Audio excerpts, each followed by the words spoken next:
Long ago, in the land of Egypt, where the green Nile River widens to meet the blue sea, there lived a maiden called Rhodopis. When she was still a small child, Rhodopis had been stolen by pirates. She was snatched from her home in Greece, taken across the sea to Egypt, and there sold as a slave.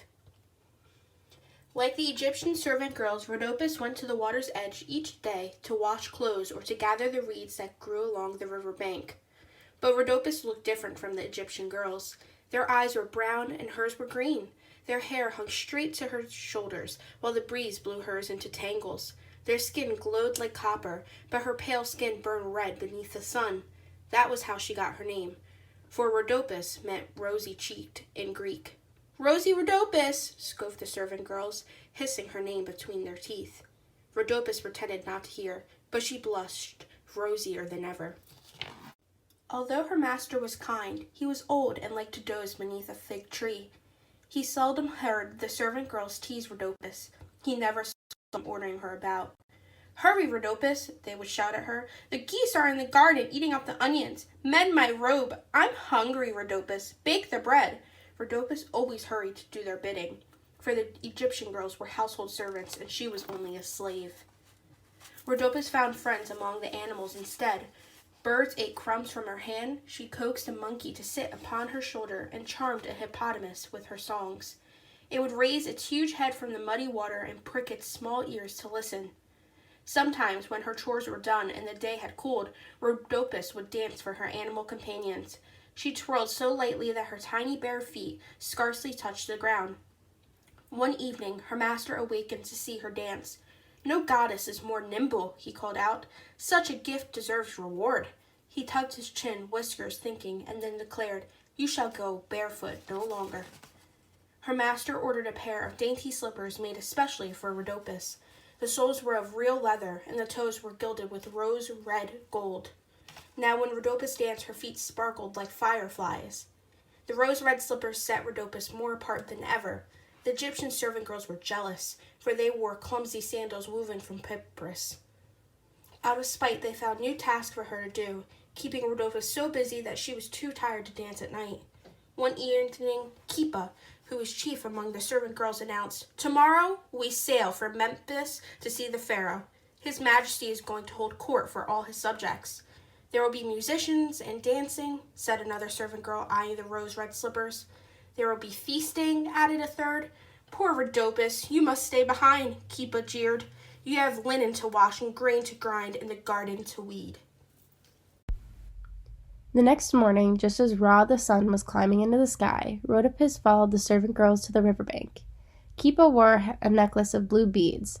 Bracelets jingled on the wrists of the second. The third had tied a many-colored sash about her waist. Although Rhodopis wore a plain tunic, on her feet were the rose-colored slippers. "Perhaps they will let me come along to see the pharaoh after all," she thought. But the three servant girls pulled their raft around the bend in the river without giving Rhodopis a backward glance. Rhodopis sighed and turned to the basket piled high with dirty clothes. "Wash the linen, weed the garden, grind the grain." She slapped the wooden paddle against the cloth in time to her song. The hippopotamus, tired of so dull a tune, pushed out of the reeds and splashed into the river. "Shame!" cried Rhodopis, shaking her paddle. "You splattered mud on my beautiful slippers." She polished the shoes on the hem of her tunic until the rosy gold glittered in the sun. Then she carefully put them on the bank behind her. "Wash the linen, weed the garden," Rhodopis began again, when suddenly a shadow fell on the water. Rhodopis jumped up. A great falcon, the symbol of the god Horus, circled in the sky with wings spread so wide that they blotted out the sun. "Greetings to you, proud Horus," Rhodopis murmured. She bowed her head and felt a rush of air on the back of her neck. When Rhodopis dared to lift her eyes, she saw the falcon soar away. Dangling from his talons was one of her beautiful slippers. "Stop," she pleaded. "Come back." But the bird did not heed her. He flew towards the sun until he was no more than a dark speck against the gold. Rhodopis bit her tongue. One shoe was worse than none at all. Now she'd have to dance like a stork, hopping about on one foot, and even the monkey would laugh. Rhodopis tucked the slipper into her tunic and returned to her laundry, salting the river with her tears.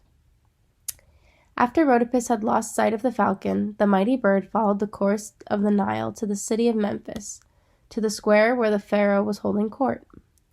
There the falcon watched and waited. The pharaoh's name was Amasis. On his head he wore the red and white crown of the two Egypts. The double crown was heavy and pinched his ears. He preferred driving his chariot fast as the wind to sitting on the throne. Amasis yawned. At that very moment, the falcon dropped the rose-red slipper into his lap. The slipper was so bright that Amos thought it was a scrap of the sun. Then he saw the falcon wheeling overhead. "The god Horus sends me a sign," exclaimed the pharaoh. He picked up the rose-red slipper. "Every maiden in Egypt must try this shoe. She whose foot fits it shall be my queen. That is the will of the gods." Amos dismissed the court, called for his chariot, and began his search at once. When the Egyptian servant girls arrived in Memphis, they found the throne empty and the streets deserted. They were so angry on their return that even seeing Rhodopis without her rose-red slipper did not please them. "Slaves are better off barefoot," snapped Kippa. The pharaoh journeyed to distant cities. He tracked the desert where pyramids tower over the sand, and he climbed the steep cliffs where falcons nest. The rose-red slipper was always in his hand. Wherever he went, women and girls, rich or poor, flocked to try on the slipper, but none could fit into so small a shoe. The longer Amos searched, the more determined he became to marry the maiden who had lost the tiny slipper.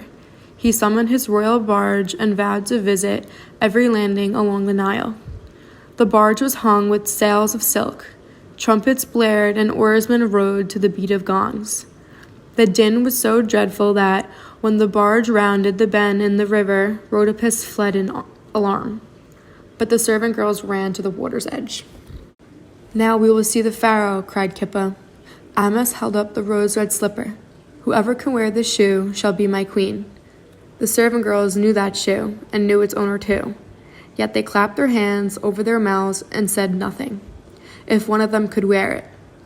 First Kippa, then the others, tried to put on the slipper. Each crammed her foot and curled her toes and squeezed until tears ran down her cheeks. Still, her heel hung over. "Enough," said Amos wearily.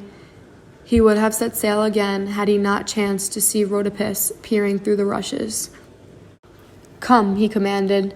"You must try this rose-red slipper." The servant girls gawked, open-mouthed, as the pharaoh kneeled before Rhodopis. He slipped the tiny shoe on her foot with ease.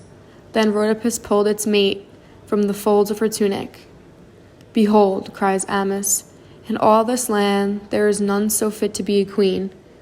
"But Rhodopis is a slave," protested one of the servant girls. Kippa sniffled. "She is not even Egyptian." "She is the most Egyptian of all," the pharaoh declared, "for her eyes are as green as the Nile, her hair is as feathery as papyrus, and her skin the pink of the lotus flower." The pharaoh led Rhodopis to the royal barge, and with every step her rose-red slipper winked and sparkled in the sun.